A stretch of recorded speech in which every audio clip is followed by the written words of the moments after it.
اعوذ باللہ من الشیطان الرجیم بسم اللہ الرحمن الرحیم وبہ نستعین انہ خیر ناصر ومعین وصلی اللہ علی سیدنا محمد وآلہ الطیبین الطاہرین اللہم صل علی محمد وآل محمد وعجل فرجہم اللہم وفقنا لما تحب وترضى۔ محترم ناظرین، السلام علیکم ورحمۃ اللہ وبرکاتہ۔ الحمدللہ ابھی تک کہ ہم لوگ کی گفتگو یہاں تک کہ پہنچ گئی کہ اللہ تعالیٰ نے ایک سلسلہ شروع کیا تھا کہ جس کو نبوت اور رسالت کا سلسلہ کہتے ہیں، کہ جس کو اللہ تعالیٰ نے آ کر پیغمبر اکرم حضرت محمد مصطفیٰ صلی اللہ علیہ وآلہ وسلم پر ختم کر دیا۔ آپ کو خاتم النبیین، خاتم الانبیاء کا عنوان دیا، اور کیونکہ جو شریعت آپ کے ساتھ آئی تھی، جو کتاب آپ کے ساتھ آئی تھی، وہ کتاب کسی خاص زمانے کے لیے نہیں تھی، کسی خاص خطے کے لیے نہیں تھی، اور قیامت تک کہ یہ کتاب اور یہ شریعت باقی رہنا تھی، لہٰذا اللہ تعالیٰ نے معجزے کا سہارا لینے کے بجائے اللہ تعالیٰ نے ایک ایسا سسٹم کریٹ کر دیا کہ جس سسٹم کے تحت اللہ تعالیٰ نے یہ ارشاد فرمایا کہ انا نحن نزلنا الذکر وانا لہ لحافظون، کہ ہم خود اس کتاب قرآن کی حفاظت کریں گے، ہم نے اس کتاب قرآن کو نازل کیا ہے۔ مزید یہ کہ اللہ تعالیٰ نے جو شریعت نازل کی تھی وہ بھی قیامت تک کے چلنے والی تھی، لہٰذا اس شریعت کی محافظت بھی کرنی تھی، اور اس شریعت کی محافظت کی غرض سے اللہ تعالیٰ نے کون سا سلسلہ جاری کیا؟ امامت کا سلسلہ جاری کیا، اور اس امامت کے سلسلے کو پیغمبر اکرم صلی اللہ علیہ وآلہ وسلم نے آ کر غدیر کے میدان میں اپنے اصحاب کے سامنے، ہزاروں اصحاب کے سامنے آ کر اس بات کو بیان کیا، اور علل اعلان اس بات کو بیان کیا کہ میرے بعد آنے والے جانشین کون ہیں؟ امام علی ابن ابی طالب علیہ السلام ہیں۔ یہ جانشینی کسی خاص ایسپیکٹ سے یا کسی خاص فیلڈ سے محدود نہیں تھی۔ ایسا نہیں تھا کہ جانشینی جو ہے وہ صرف مسجد اور ممبر کی جانشینی ہے، نہیں، بلکہ تمام سفیئرز کے اندر، تمام جتنے بھی ایسپیکٹس ہیں، تمام جتنی فیلڈز ہیں، ان تمام چیزوں کے اندر امام علی علیہ السلام پیغمبر کے جانشین تھے۔ لہٰذا پیغمبر کے بعد آنے والے امام چاہے ظاہری خلافت کے لیے ہوں اور چاہے باطنی اور معنوی اور اسپریچول خلافت کے اعتبار سے ہوں، وہ کون پیغمبر کی طرف سے بتائے گئے تھے؟ وہ امام علی بن ابی طالب علیہ السلام بتائے گئے تھے۔ یہ جانشینی اور اس کا تذکرہ الحمدللہ شیعہ حدیثی کتب میں تو بے شمار ہے، اور مزید ساتھ ہی ساتھ اہل سنت حضرات کی کتب کے اندر بھی اس کا تذکرہ بہت زیادہ آیا ہے، اور اس کی تفصیل آپ لوگ کے سامنے الگ سے بیان ہو رہی ہے، لہٰذا اس کی تفصیل میں آپ کے سامنے بیان نہیں کروں گا۔ یہاں پر ایک سوال ہی اٹھ سکتا ہے کہ اگر اس طریقے سے اللہ تعالیٰ نے انتظام کیا تھا کہ شریعت کے اندر کوئی تحریف نہ آئے، اس طریقے سے اللہ تعالیٰ نے انتظام کیا تھا کہ قرآن کے اندر کوئی تبدیلی پیش نہ آئے، تو ہمارے سامنے بار بار کچھ سوالات اٹھتے ہیں۔ ایک سوال تو یہ اٹھتا ہے کہ ہمیں دکھائی پڑتا ہے کہ پیغمبر اکرم صلی اللہ علیہ وآلہ وسلم کے زمانے سے آج کے زمانے تک کے جب ہم آ کر دیکھتے ہیں تو دین کے متعدد ورژنز ہمارے سامنے ہیں۔ ایسا نہیں ہے کہ جو دین اس وقت چل رہا تھا وہی دین ابھی چل رہا ہے۔ اس ٹائم کے اوپر اگر دین تھا تو وہ ایک دین تھا، ابھی ہم دیکھ رہے ہیں تو متعدد فرقے ہمارے پاس ہیں۔ ایک فرقہ کہتا ہے کہ ہاتھ باندھ کے نماز پڑھو، ایک فرقہ کہہ رہا ہے ہاتھ کھول کے نماز پڑھو، ایک فرقہ کہہ رہا ہے کہ آپ کو فلاں کام کرنا واجب ہے، دوسرا اسی کام کو حرام کہہ رہا ہے۔ ایک فرقہ کہہ رہا ہے کہ نماز تراویح کو اگر جماعت سے پڑھیں گے تو وہ حرام ہے، ایک فرقہ کہہ رہا ہے کہ نماز تراویح کو جماعت ہی سے پڑھا جا سکتا ہے، ایک فرقہ یہ کہہ رہا ہے کہ آپ اگر الحمد کے بعد آمین بولیں گے تو صحیح نہیں ہے، دوسرا فرقہ کہہ رہا ہے کہ صحیح۔ تو یہ جو ہمیں اتنے زیادہ ورژنز دکھ رہے ہیں، تو آخرکار دین کون سا دین ہے؟ وہ دین کون سا دین باقی ہے؟ اور اگر یہ تحریف نہیں ہے تو پھر کون سی تحریف مد نظر ہے؟ اس کو کیوں نہیں بچایا گیا ہے؟ کیوں اس طریقے سے اتنے پراکندہ لوگ ہو گئے ہیں؟ تو اس کا جواب بہت آسان ہے۔ اس کا جواب یہ ہے کہ ہم نے یہ نہیں دعویٰ کیا تھا کہ دین کے اندر الگ شاخیں وجود میں نہیں آئیں گی، اور پیغمبر اکرم صلی اللہ علیہ وآلہ وسلم کے زمانے میں بھی یہ شاخیں موجود تھیں۔ آپ کے زمانے میں بھی بہت سے لوگ ایسے تھے کہ جو منافق تھے، آپ کے زمانے میں بہت سے ایسے لوگ تھے کہ جو بہت ہی پابند تھے اپنی شریعت کے، اور بہت سے لوگ ایسے تھے کہ جو پابند نہیں تھے۔ کتنی ایسی آیتیں نازل ہوئی ہیں کہ جس کے اندر اللہ تعالیٰ نے توبیخ کی ہے، سرزنش کی ہے، لوگوں کو ایک طریقے سے ہم کہہ سکتے ہیں ڈاٹا ہے آیتوں کے اندر کہ تم کیوں جنگ کرنے کے لیے نہیں گئے، کیوں تم اپنے وطن کے اندر باقی رہ گئے، کیوں تم نے رسول اللہ کی بات نہیں مانی۔ بہت سے مقامات پہ لوگوں سے غلطیاں ہوتی تھیں، بہت سے مقامات پہ لوگ ایسے دین کے اوپر عمل کرنا شروع کر دیتے تھے کہ جو رسول اللہ نے بیان نہیں کیا تھا۔ لہٰذا اصل چیز کیا اس بیچ میں اللہ تعالیٰ گارنٹی لے رہا ہے اس کی، وہ یہ ہے کہ شریعت اور قرآن باقی رہنا چاہیے۔ شریعت باقی رہنے کا مطلب یہ ہے کہ اگر کل تک کے 1000 فرقے بھی بن جائیں، لیکن ایٹ لیسٹ ایک ایسا فرقہ ہونا چاہیے، کم سے کم ایک فرقہ ایسا ہونا چاہیے کہ جو مکمل طور پہ صحیح راستے پہ چل رہا ہو۔ لہٰذا ہم کہہ سکتے ہیں اگر جب تک کہ وہ فرقہ باقی ہے تب تک کہ اس کا مطلب ابھی تک کہ وہ آئیڈیالوجی، وہ ورلڈ ویو، وہ جو اساس ہیں، جو فاؤنڈیشنز ہیں ایک دین کے، وہ باقی ہیں۔ لہٰذا اس چیز کو دیکھنا چاہیں تو الحمدللہ فرقہ ناجیہ ابھی بھی زندہ ہے، اور اس کے زندہ رہنے سے ہم کہہ سکتے ہیں کہ وہ شریعت کہ جس کی بقا ائمہ طاہرین کے ذریعے سے ہونی تھی وہ ہوئی ہے۔ قرآن کے متعلق آپ کیا کہیں گے؟ قرآن کے متعلق بھی یہی کہیں گے کہ قرآن کے اندر ٹھیک ہے تفسیریں بہت آ گئی ہیں، ٹھیک ہے قرآن کو جو جمع کیا گیا ہے وہ کسی اور طریقے سے، یعنی ترتیب جو ہے اس کے اندر ہو سکتا ہے کوئی تبدیلی آ جائے، لیکن قرآن کے اندر تبدیلی نہیں آ سکتی۔ ایسا نہیں ہے کہ ایک آیت کو اٹھا کے تبدیل کر دیا گیا ہو۔ ہم کہیں کہ سورہ حمد کے اندر پہلے 7 نہیں 10 آیتیں ہوا کرتی تھیں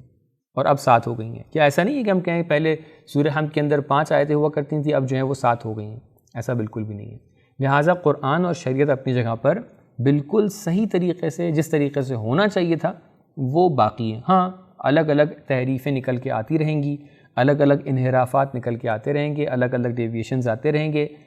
وہ جو آتے رہتے ہیں اس کا ہم کچھ یعنی اس کے لیے کوئی راستہ نہیں ہے، اس کے لیے کوئی سولوشن نہیں ہے۔ روز اول سے جناب آدم سے لے کر اس کے بعد اولو العزم پیغمبروں تک کے، اور اولو العزم پیغمبروں سے پیغمبر اکرم تک کے، اور پیغمبر اکرم کے بعد امام علی علیہ السلام اور آپ سے لے کے آج کے زمانے تک کے، یہ انحرافات ہمیشہ تھے اور ابھی بھی باقی ہیں اور باقی رہیں گے، اس کے لیے کوئی چارہ کار نہیں۔ آخری سوال یہ اٹھتا ہے کہ یہ سوال کس طریقے سے جواب دیا جائے گا کہ جب آخری امام ہمارے سامنے آئیں گے تو آپ ایک ایسی شریعت لے کر آئیں گے کہ لوگ کہیں گے کہ نئی شریعت لے کر آ گئے۔ تو یہ ایک طریقے سے یہاں پر یہ مقصد نہیں ہے کہ آپ وہ شریعت لے کر آئیں گے کہ جو پیغمبر کی شریعت سے الگ ہے، نہیں، بالکل بھی ایسا نہیں ہے۔ کیا ایسا ہو سکتا ہے کہ کل کو امام زمانہ علیہ السلام تشریف لائیں اور کہیں کہ نماز واجب نہیں ہے؟ کیا ایسا ہو سکتا ہے کہ آپ آ کر کہیں روزہ واجب نہیں ہے؟ کیا ایسا ہو سکتا ہے کہ آپ آ کر کہیں کہ حج واجب نہیں؟ تو دیکھیں کچھ چیزیں ایسی ہیں کہ یہ تو پھر بھی شریعت ہیں۔ کیا ایسا ہو سکتا ہے کہ کل کو امام زمانہ جل اللہ تعالیٰ فرجہ شریف آ کر یہ کہیں کہ توحید نام کا کوئی کانسیپٹ نہیں ہے؟ کیا آپ کہہ سکتے ہیں کہ نبوت کی ضرورت نہیں تھی؟ یہ تو وہ چیزیں ہیں کہ جو ہماری عقل اس کے اوپر دلالت کر رہی ہے۔ ایسا ہو ہی نہیں سکتا کہ امام آخری وقت کے امام آ کر ہم سے اس طریقے سے کہیں۔ لہٰذا شریعت کے جو فاؤنڈیشنز ہیں، اساس ہیں، بنیادیں ہیں، وہ تبدیل نہیں ہوں گے۔ ہاں جو ظاہری طور پہ ہم نے احکامات اپنے لیے مد نظر رکھے ہیں، ہو سکتا ہے بہت سے احکامات ہمارے لیے اس وجہ سے زیادہ ہو گئے ہیں کیونکہ ہمیں حقیقت کا اندازہ نہیں تھا، کیونکہ ہمیں حقیقت کے بارے میں نہیں پتہ تھا۔ آپ فرض کیجیے آپ سے کہا جاتا ہے کہ فلاں کام احتیاط کے طور پہ کر لیجئے، یہ احتیاط کا کانسیپٹ کہاں سے آ گیا؟ کیونکہ ہمیں حقیقت کا اندازہ نہیں ہوتا ہے، ایک تھوڑا سا گمان ہوتا ہے کہ ہو سکتا ہے کہ یہ چیز بھی واجب ہو، لہٰذا ہم کہتے ہیں چلیے احتیاطاً اس کام کو بھی کر لیجئے کہ اگر کہیں واجب ہو تو آپ سے واجب نہ چھوٹ جائے۔ لیکن جب امام آ جائیں گے تو ہو سکتا ہے کہ کل ملا کے یہ احتیاط والا کانسیپٹ ہمارے لیے پوری طریقے سے ختم ہو جائے، کیونکہ ہمیں پتہ ہے کیا چیز واجب ہے کیا چیز حرام ہے، اور ہمیں ڈیفینیٹلی پتہ ہے۔ ایسا نہیں ہے کہ ہم تذبذب میں ہیں کہ ہو سکتا ہے یہ بھی ہو سکتا ہے یہ بھی نہ ہو، نہیں، جہاں پہ تذبذب آ جائے گا وہاں پہ پھر احتیاط آ جائے گی۔ لیکن امام کے آنے سے ہمارے پاس یقین حاصل ہو جائے گا۔ اب جب امام بتائیں گے کہ دیکھیے یہ چیز واجب ہے، آپ کو جمعے کے دن یا نماز ظہر پڑھنی ہے یا نماز جمعہ پڑھنی ہے، واجب ہے، ختم۔ اب یہ نہیں کہ احتیاطاً آپ جا کر نماز جمعہ کے ساتھ ساتھ نماز ظہر بھی پڑھ لیجیے، یہ امام آ کر آپ سے بتائیں گے اور وہ یقین آپ کو تبھی حاصل ہوگا۔ تو لہٰذا وہ تبدیلیاں کہ جہاں پر آپ تذبذب کے شکار تھے، اب جب آپ یقین تک کے پہنچیں گے تو وہ اتنی زیادہ ہوں گی کہ آپ کو ایسا محسوس ہوگا کہ ایک نئی شریعت کی بات ہو رہی ہے، ایک نئی نئے دین کی بات ہو رہی ہے. اس چیز کو تعبیر میں پیش کیا گیا ہے جو آپ کے سامنے وہ حدیثیں موجود ہیں. آج کی جو گفتگو ہے وہ اس بارے میں ہے کہ جب رسول خدا نے سلسلہ امامت کا تعارف کرایا تو وہ کتنے امام تھے کہ جن کو آ کر پہچنوایا. یہ سسٹم اور یہ سلسلہ جو امامت کا ہے وہ کہاں تک کے ہے. تو الحمدللہ ہم لوگ کے پاس متعدد حدیثیں ہیں. حدیث ثقلین کے ذریعے سے اصل امامت کو آپ ثابت کر سکتے ہیں، اور متعدد آیتوں کے ضمن میں آپ امام علی علیہ السلام کی امامت کو ثابت کر سکتے ہیں کہ جو آپ کے سامنے الگ سے غدیر کے دروس میں پیش کیا جا رہا ہے. اب بات یہ بچتی ہے کہ امام علی علیہ السلام کے بعد جو جانشین آنے والے ہیں ان کے متعلق کیا حدیث موجود ہے. تو ہمارے پاس ایک حدیث موجود ہے جس کو بولتے ہیں حدیث اثنا عشر خلیفہ، کہ جس کے اندر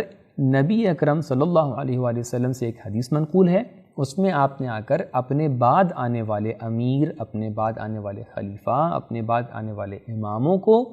12 کے عدد سے معین کیا ہے کہ میرے بعد 12 امام آنے والے ہیں، 12 خلیفہ آنے والے ہیں، 12 امیر آنے والے ہیں، کہ جو حقیقی امیر ہیں، جو حقیقی خلیفہ ہیں. لہٰذا اس حدیث کو نہ صرف شیعہ روائی کتب کے اندر بلکہ اہل سنت کی روائی کتب کے اندر بھی پیش کیا گیا ہے. مثال کے طور پہ صحیح بخاری کے اندر یہ روایت موجود ہے کہ جابر بن سمرہ سے یا جابر بن سمرہ سے روایت منقول ہے کہ پیغمبر اکرم صلی اللہ علیہ وآلہ وسلم نے ارشاد فرمایا کہ جابر اس طریقے سے بتاتے ہیں کہ قال سمعت النبی، کہ میں نے پیغمبر کو یہ بولتے ہوئے سنا، یقول، کہ پیغمبر اس طریقے سے ارشاد فرما رہے تھے، یکون 12 امیرا، کہ میرے بعد کتنے امیر ہوں گے؟ 12 امیر ہوں گے. فقال کلمۃ لم اسمعها، اور اس کے بعد ایک جملہ آپ نے ارشاد فرمایا کہ جو یہ بتا رہے ہیں کہ میں سن نہیں پایا. پھر آپ ارشاد فرماتے ہیں کہ فقال، پھر پیغمبر اکرم صلی اللہ علیہ وسلم نے ارشاد فرمایا کہ انہو قال کلہم من قریش، وہ سب کے سب قریش میں سے ہوں گے، یعنی بنی ہاشم میں سے ہوں گے. اب جب یہ قریش میں سے ہوں گے، جب یہ ارشاد فرمایا تو اب آ کر، کیونکہ یہ حدیث صحیح بخاری میں موجود ہے، صحیح مسلم میں موجود ہے اور متعدد کتب کے اندر موجود ہے. ابھی انشاءاللہ میں کچھ نام آگے سامنے پڑھوں گا کہ جن لوگوں سے یہ حدیث منقول ہے، یعنی کوئی ایسی حدیث نہیں کہ کسی ایک نے بیان کیا اور ختم ہو گئی، نہیں، متعدد ذرائع سے حدیث موجود ہے. اب لوگوں میں کشمکش کا ماحول ہو گیا ہے، محدثین کے درمیان، علماء کے درمیان، کہ یہ 12 لوگ کون ہیں. اب جو لوگ آ کر کہتے ہیں کہ یہ سلسلہ فرض کیجئے ابو بکر سے شروع ہوتا ہے، ابو بکر، عمر، عثمان،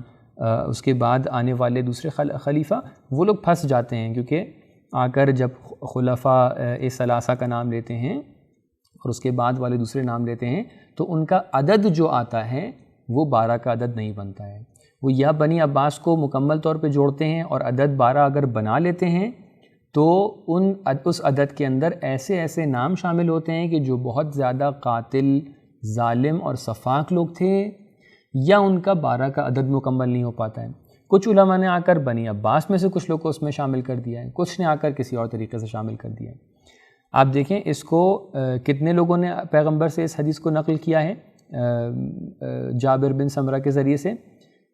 عبداللہ بن مسعود، وہب بن عبداللہ، انس بن مالک، ابی سعید خدری، سلمان فارسی، ابو ہریرہ، عمر بن خطاب، اور متعدد دوسرے نام. میرے پاس ایک لمبی فہرست ہے کہ جن لوگوں نے اس حدیث کو نقل کیا ہے، اس حدیث کی تائید کی ہے. شیعہ منابع میں بھی بہت زیادہ اس حدیث کا تذکرہ ہے. سنی منابع روائی کے اندر میں نے ذکر کیا، صحیح بخاری، مسند احمد حنبل، صحیح مسلم، سنن ابی داود، سنن ترمذی اور دیگر کتب کے اندر اس کا تذکرہ ہے. اس حدیث کے صحیح ہونے کی دلائل میں سے ایک دلیل یہ ہے کہ متعدد مفسرین جیسے سیوطی،